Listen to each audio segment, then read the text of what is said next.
Relationships are where the discomfort paradox becomes unavoidable because intimacy requires vulnerability.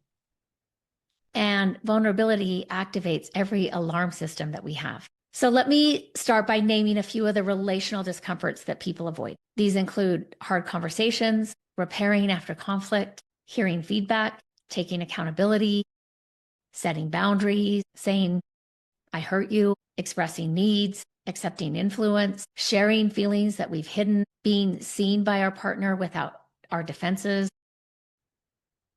and staying present during a partner's emotion. These things can be profoundly uncomfortable. Let me give a couple of examples that I've encountered with clients that I work with. So let's start with the partner who avoids repair. This may look like somebody who withdraws every time there's conflict.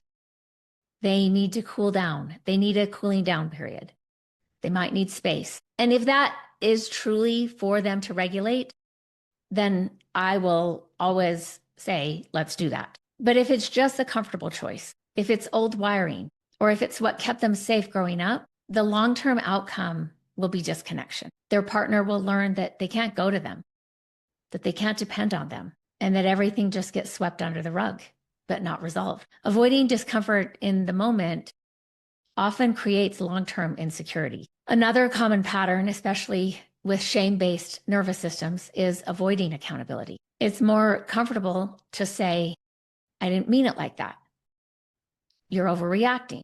I already apologized. Or you're being sensitive. True accountability requires holding shame without collapsing in on ourselves. And that's incredibly uncomfortable. Another area where I see this show up in relationships is avoiding boundaries. Boundaries are uncomfortable for the person who's setting them and the person receiving them. Setting a boundary requires clarity.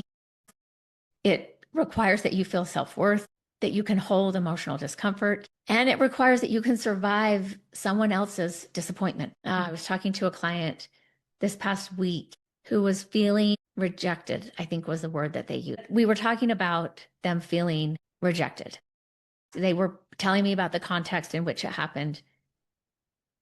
And they even could acknowledge that rejection was probably an overreaction, even though that's what it felt to them. And so we were talking about what other options might be healthy alternatives. You know, sometimes when they're kids, emotions and the world feel pretty black and white. And it's only as we become adults that we start to see the nuances and that a lot of things exist more in the gray. And I said, what if instead of it's rejection, it's disappointment? I'm still not picturing the client, but the person said, well, I can handle disappointment. And I said, okay, so what if we start framing these types of situations? I think their partner had made a request that the partner needed that was coming from a place of self-focus, not really unhealthy self-focus, but something that this partner was explaining they needed, which then caused a feeling of rejection in my client. And as we talked through their situation, disappointment did frame it up right. Being able to go to disappointment instead of rejection seemed less extreme, seemed less rigid, and they were able to see their partner's point of view when we could put that reframe on it. Many people avoid boundaries because in the short term, that discomfort is hard. But when given the alternative and knowing that the long-term cost is resentment, it's burnout, and it's emotional distance, they start to feel the paradox. They are stuck at this fork in the road where one side allows them to continue being comfortable,